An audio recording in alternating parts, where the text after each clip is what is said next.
Assalamualaikum warahmatullahi wabarakatuh. Hamidanillah wa musalliyan musalliman ala Rasulillah Sayyidina Muhammad ibn Abdillah wa ala alihi wa sahbihi wa man walah, amma ba'du. Para pemirsa, para pengikut dan para pecinta channel YouTube MZT Malang Raya, alhamdulillah kita bisa melanjutkan kajian kita pembahasan tentang mengulas dan juga membaca biografi dari para ulama-ulama yang beliau memiliki jasa besar, memiliki pengaruh yang luar biasa di dunia Islam dari kalangan ulama-ulama dalam mazhab al-Imam Syafi'i. Yang mana pada kesempatan kali ini kita masih membahas beberapa ulama-ulama yang hidup di abad ke-8, yang mana memang di abad ke-8 ini banyak sekali ulama-ulama yang bermunculan di daerah Timur Tengah, baik itu di daerah Maghrib, di daerah Mesir, di daerah Mekah, Madinah, Irak, Syam, dan beberapa negara di sekitar negara-negara tersebut. Di antaranya adalah kita mengenal kitab Al-Mishkah, yang mana kitab Al-Mishkah ini merupakan satu kitab yang berisi kumpulan hadis-hadisnya Gusti Kanjeng Nabi Muhammad SAW. Kitab ini merupakan salah satu kitab yang populer di saat-saat itu, sebagaimana di hari-hari sekarang kita mempelajari kitab Riyadhus Shalihin. Nah, di abad-abad ke-8 dahulu, kitab Al-Mishkah ini pernah disyarah oleh seorang ulama besar. Walaupun kitab beliau ini, syarah kitab Al-Mishkah yang pertama kali muncul ini, di hari-hari sekarang sulit untuk ditemukan. Karena memang makhtutot dari kitab Syarhul Mishkah ini sudah banyak yang hilang, banyak yang kurang, banyak yang telah ditelan habis oleh masa. Dan hari-hari sekarang kitab Syarah Mishkah yang populer dan banyak tersebar juga di negara Indonesia adalah kitab karya tulis dari Al-Imam Ibnu Hajar Al-Haytami, yaitu yang berjudul Fathul Ilah bi Syarhil Mishkah. Ketika kita itu membaca kitab Fathul Ilah Syarhul Mishkah milik atau karya tulis dari Syekh Ibnu Hajar Al-Haytami, di situ kita pasti akan menemukan wa amma qaulus syarih wa qaulus syarih. Adapun perkataan pensyarah Mishkah, adapun ucapan atau keterangan dari pensyarah Mishkah.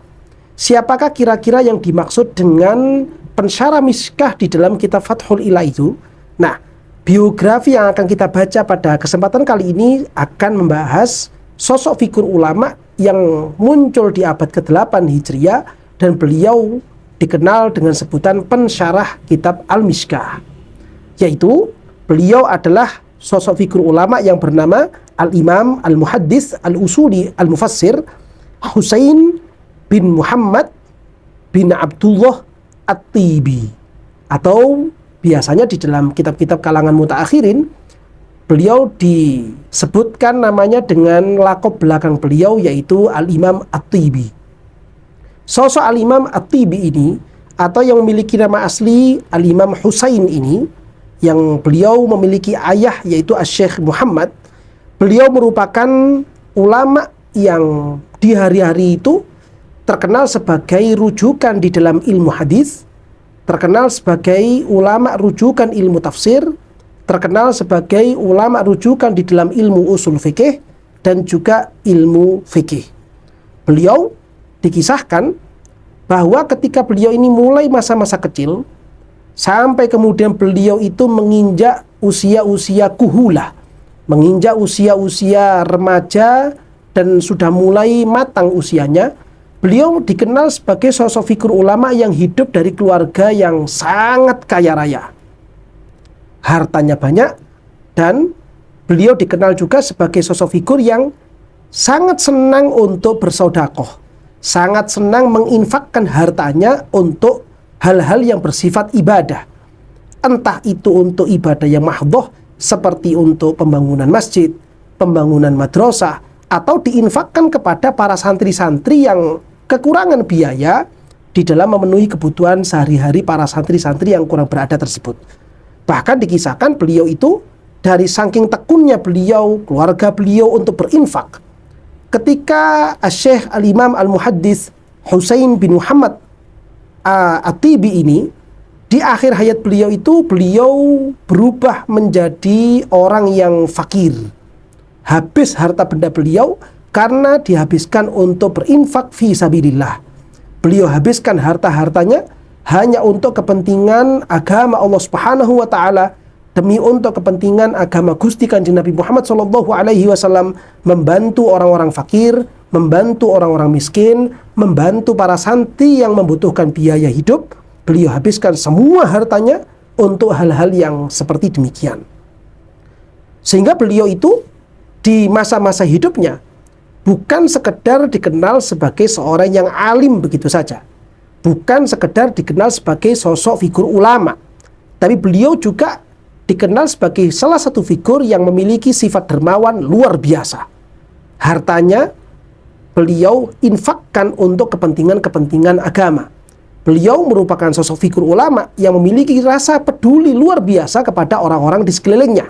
Inilah salah satu karakteristik yang menjadi ciri khas dari Al-Imam Asy-Syaikh Al-Muhaddits Husain bin Muhammad At-Tibi, atau lebih dikenal dengan sebutan pensyarah kitab Al-Mishkah. Beliau juga dikenal sebagai sosok figur ulama yang mutawadhi'an, sangat tawadhu sekali. Sosok figur ulama yang memiliki akhlak, tutur kata yang penuh dengan sopan santun. Salah satu kebiasaan beliau semasa beliau itu hidup, mulai dari masa-masa remaja sampai beliau itu menjadi ulama besar, beliau memiliki salah satu keistiqomahan yang tidak pernah ditinggalkan adalah beliau senantiasa melaksanakan yang namanya qiyamul lail. Bahkan disebutkan seakan-akan kegiatan yang namanya qiyamul lail, sholat di pertengahan malam, ini merupakan satu maklufah, suatu kebiasaan hidup yang dialami dan dijalani oleh beliau Asy-Syaikh Al-Muhaddits Husain bin Muhammad At-Tibi. Beliau juga memiliki keistiqomahan, satu kebiasaan menjalankan puasa hari Senin dan Kamis. Begitu juga tidak pernah meninggalkan puasa sunnah 3 hari di setiap bulannya. Beliau memiliki kegiatan ibadah yang luar biasa. Di samping beliau juga memiliki ilmu yang sangat luas sekali, ketekunan di dalam belajar, mengajar. Begitu juga beliau memiliki ketekunan di dalam menulis karya-karya kitab.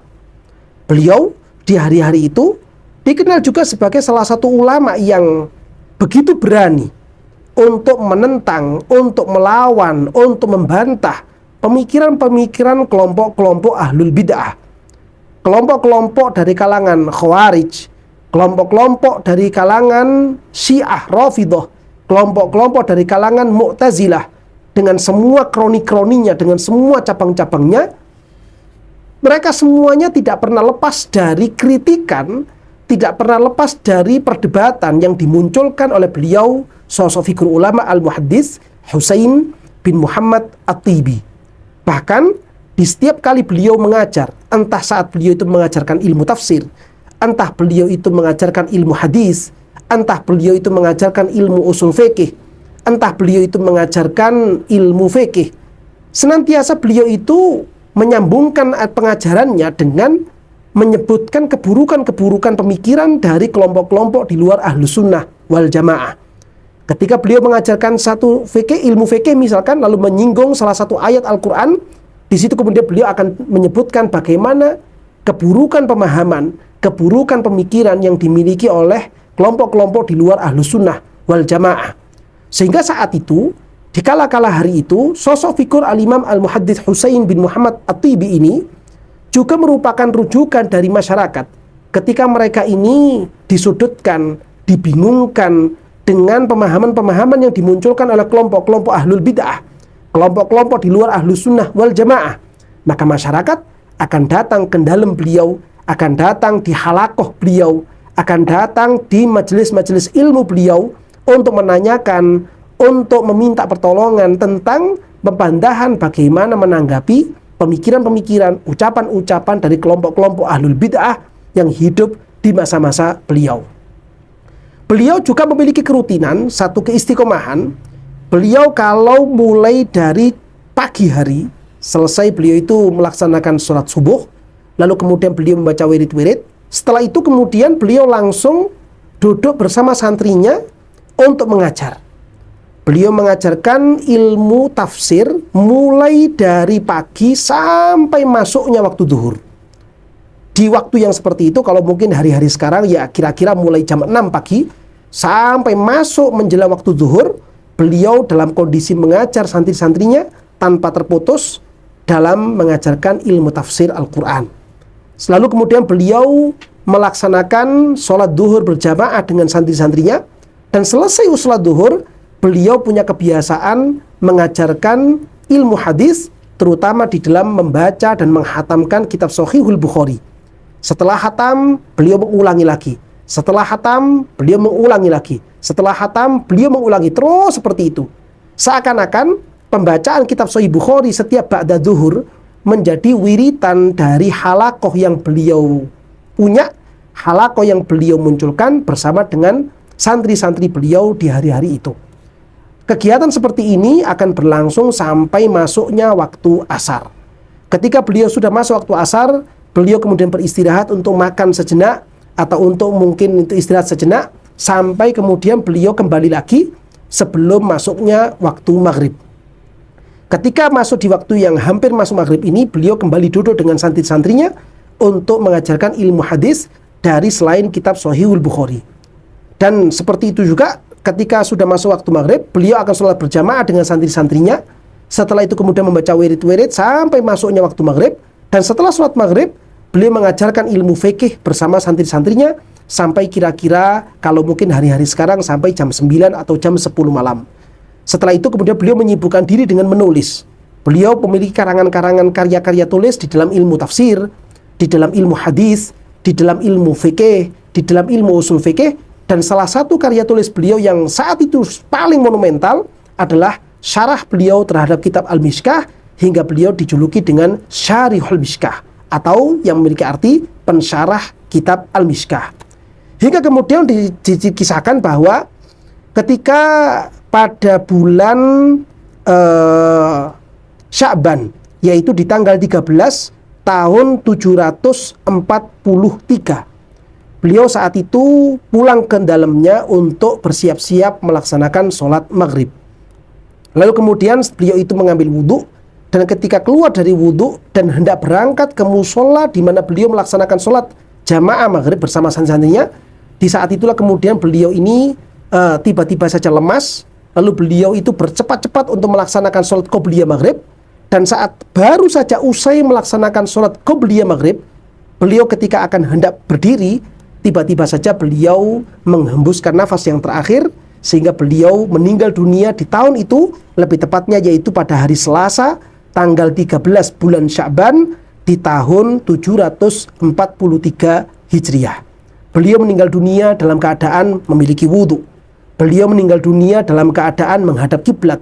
Beliau meninggal dunia di dalam keadaan baru saja selesai melaksanakan sholat qobliyah maghrib dan akan melaksanakan sholat maghrib bersama dengan santri-santri beliau.